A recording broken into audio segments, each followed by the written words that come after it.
Sistem reproduksi wanita. Sistem reproduksi wanita terbagi menjadi 8 bagian. Yang pertama ada vagina.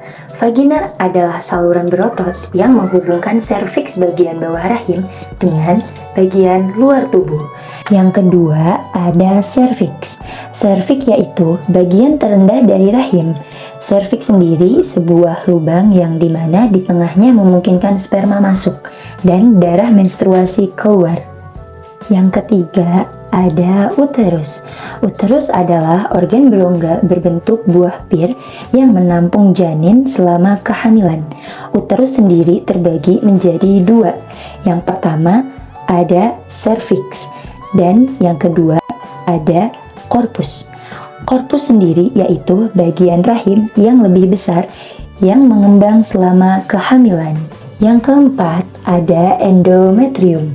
Endometrium adalah bagian terdalam dari organ rahim yang menjadi tempat menempelnya ovum atau sel telur setelah dibuahi.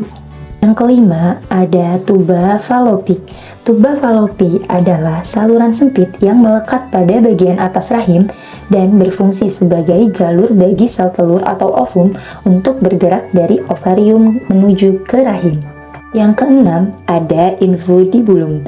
Infundibulum berperan dalam menangkap sel telur dan mengarahkannya ke saluran tuba falopi. Yang ketujuh ada ovarium. Ovarium adalah kelenjar kecil berbentuk oval yang terletak di kedua sisi rahim. Ovarium sendiri menghasilkan sel telur dan hormon bagi wanita. Yang kedelapan yaitu ovarium ligamen. Ovarium ligamen adalah penopang tipis seperti tali yang menempelkan ovarium ke rahim. Ligamen suspensori menempelkan permukaan lateral ovarium ke dinding panggul. Proses pembentukan sel telur atau oogenesis di dalam ovarium yang terjadi dalam 3 tahap utama. Tahap pertama yaitu oogonia atau oogonium membelah melalui mitosis menghasilkan oosit primer. Yang kedua, oosit primer mengalami pembelahan meiosis pertama yang dimana akan menghasilkan oosit sekunder dan badan polar pertama. Yang ketiga dan selanjutnya, selama ovulasi oosit sekunder dilepaskan. Jika dibuahi, dia akan melanjutkan ke meiosis kedua, yang dimana oosit sekunder yang dibuahi akan membelah menjadi ootid dan badan kutub sekunder, atau juga bisa disebut badan polar kedua. Ootid kemudian berkembang menjadi ovum yang matang, sedangkan badan kutub sekunder yang dihasilkan dari pembelahan badan kutub primer akan mengalami degenerasi dan tidak berfungsi.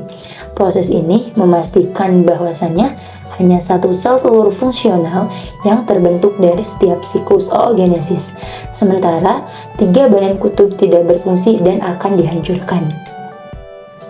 Ovum atau sel telur pun sudah terbentuk di dalam ovarium. Selanjutnya, kalian tahu nggak sih, sel telur yang sudah matang atau ovulasi akan bergerak menuju tuba falopi untuk menunggu pembuahan. Pada saat itu terjadi, dinding rahim akan mulai mendebal. Hal ini bertujuan untuk mempersiapkan rahim menerima embrio jika terjadi pembuahan di dalam tuba falopi.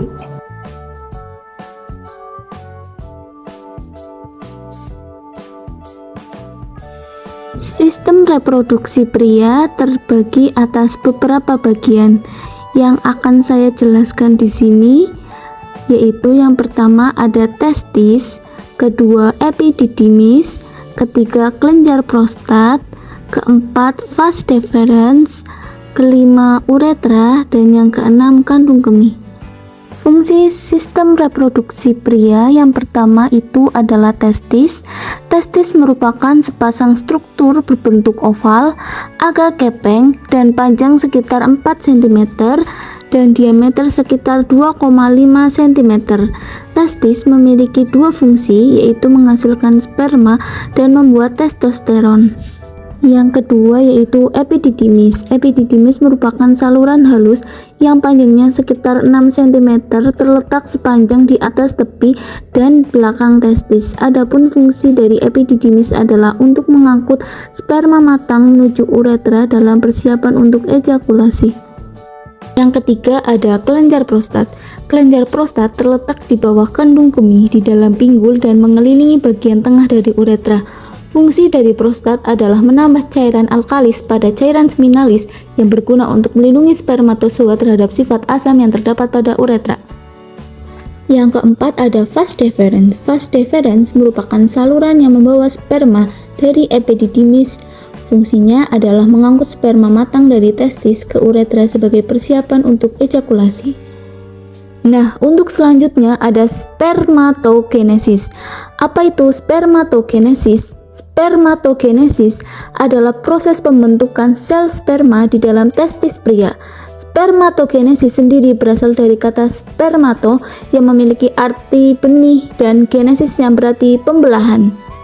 Melalui spermatogenesis, jutaan sperma dapat dihasilkan setiap harinya. Dimulai ketika pria memasuki masa pubertas hingga dewasa. Sebelum membuahi sel telur, sperma harus melalui proses yang dikenal dengan spermatogenesis. Semua tahapan spermatogenesis terjadi di dalam testis dan berlangsung terus-menerus selama pria hidup. Berikut ini adalah ilustrasi gambar proses pembentukan sperma. Proses pembentukan sperma. Ketika sel sperma telah matang, spermatogonium atau bisa yang disebut sel induk sperma memperbanyak diri dengan cara mitosis dan meiosis atau pembelahan sel. Dari spermatogonium atau sel induk sperma, sel akan berubah menjadi spermatosit primer secara mitosis. Setelah itu, spermatosit primer membelah secara meiosis menjadi spermatosit sekunder yang berukuran sama pada tahap meiosis kedua. Spermatosit sekunder membelah diri lagi menjadi 4 spermatid dengan bentuk dan ukuran yang sama. Spermatid merupakan hasil pembelahan sel tahap akhir sebelum akhirnya berubah menjadi sel sperma yang matang atau spermatozoa. Spermatozoa akan bergerak ke dalam epididymis, tabung penyimpan sperma yang terhubung dengan testis. Spermatozoa akan siap dikeluarkan bersama dengan air mani ketika seorang pria mengalami ejakulasi. Selama proses spermatogenesis, lebih dari 300 juta spermatozoa akan diproduksi setiap harinya. Namun, dari sebanyak itu hanya ada sekitar 100 juta sel sperma yang berhasil matang dengan sempurna pada proses pembentukan akhir. Selanjutnya ada proses pembuahan atau fertilisasi. Definisi dari fertilisasi atau pembuahan ini adalah sebuah proses penyatuan kedua sel gamet yang terdiri dari sel telur wanita dengan sel sperma dari laki-laki. Fertilisasi ini terbagi menjadi beberapa tahap loh. Supaya kita lebih paham, yuk disimak baik-baik videonya. Tahap fertilisasi yang pertama itu ada ovulasi. Nah, ovulasi ini merupakan proses ovarium melepaskan sel telur ke dalam tuba falopi. Tahap yang kedua yaitu ada pembuahan. Seperti yang sebelumnya sudah dikatakan tadi, bahwa pembuahan atau fertilisasi merupakan proses pertemuan kedua sel gamet yang terdiri dari sel sperma dari laki-laki dan sel telur atau ovum dari perempuan. Di hari pertama setelah proses fertilisasi tersebut akan menghasilkan sel yang bernama zigot. Pada hari kedua, zigot tersebut membelah menjadi 2 sel. Di hari ketiga, sel tersebut membelah menjadi 14 stomer. Di hari keempat, embrio membentuk 64 lebih sel blastomer sehingga membentuk morula. Di hari kelima, memasuki tahap blastokista awal, di mana embrio manusia ini berkembang membentuk sel bulat berongga dan berisi cairan.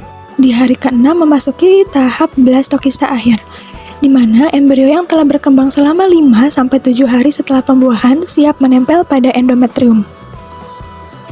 Di hari ke-8 sampai hari ke-9, embrio mulai implantasi. Nah, implantasi ini merupakan proses penempelan atau melekatnya embrio pada dinding rahim atau endometrium.